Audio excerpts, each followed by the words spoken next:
Les formations au média training et à la communication de crise existent depuis longtemps et nous les proposons dans nos cursus depuis des années.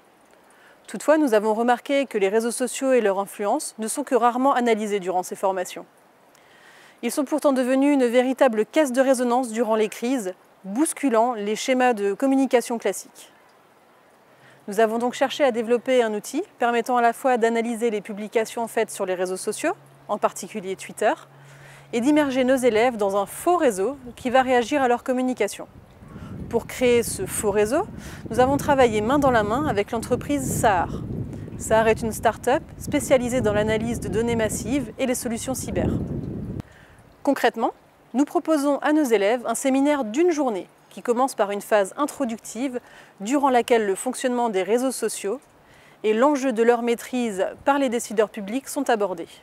Puis la simulation sur notre outil commence et les élèves se répartissent par groupe de 4 ou 5 dans des salles.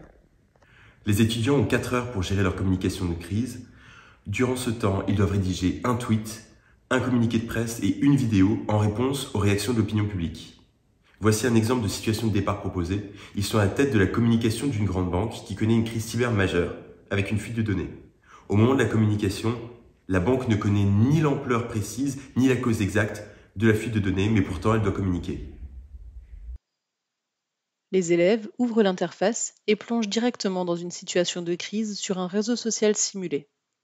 Dès lors que la simulation débute, un minuteur est lancé, permettant de gérer le temps imparti pour rédiger les communiqués. Les étudiants retrouvent à droite de l'interface un fil de messages générés en temps réel par un algorithme.